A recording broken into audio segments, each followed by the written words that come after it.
जितने भी मसीही बहन भाई मेरी इस वीडियो को देख रहे हैं, आपने ये वीडियो पादरी अनवर फजल साहब तक ज़रूर पहुंचानी है। एक दो दिन पहले जो है वो सियालकोट में एक रोज़ा प्रेयर फेस्टिवल के नाम पर बहुत बड़ा डोंग रचाया गया है।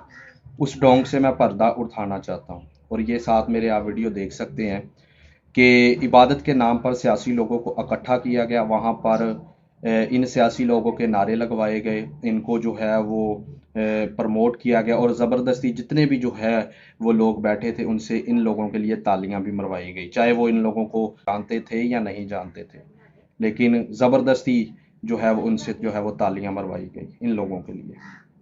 तो मैं पादरी अनवर फजल साहब से ये पूछना चाहता हूँ कि आपने ये तालीम कहाँ से हासिल की, हमें भी बताएं ताकि हम भी इस बात को इबादत का हिस्सा बनाना शुरू करें कि इबादत में जो है वो सियासी लोगों को बुलवाएं, इबादत में जो है वो खुदावंद यीशु मसीह से ज़्यादा इन लोगों को इज़्ज़त दें, इन लोगों के लिए तालियां मरवाएं, इन लोगों को हार पहनाएं, इन लोगों को मसीही मज़बा पर जो है वो बिठाएं।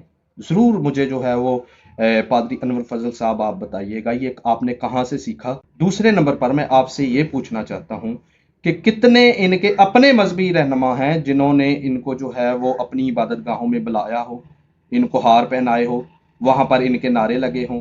कितने मजहबी लोग हैं, हमें कोई दिखाएं। कोई भी नहीं है।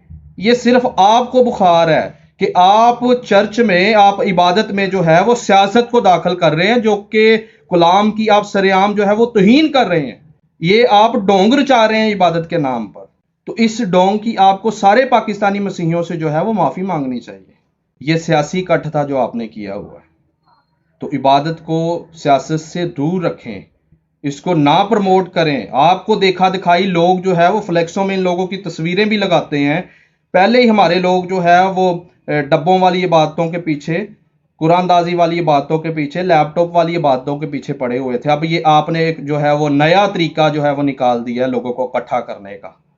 इन लोगों से भी आप पैसे समेटते हैं, बाहर गोरों से भी पैसे समेटते हैं। तो पैसे के पीछे इतना अंधा ना हो कि अपने खुदावंद यीशु मसीह को इज्जत और जलाल देने की बजाय इन लोगों को आप इज्जत और जलाल दे रहे हैं, इन लोगों के लिए तालियां मरवा रहे हैं। ये आपने जो काम किया है ये बाइबल के बिल्कुल बरक्स है। मैं फिर कह रहा हूं पादरी अनवर फजल साहब को सारे पाकिस्तानी मसीहियों से माफ़ी मांगनी चाहिए। अगर आप मेरी बात से मुत्फिक हैं तो कमेंट में अपनी राय ज़रूर पेश करें, और इस वीडियो को ज़रूर आगे शेयर करें। Thank you, God bless you.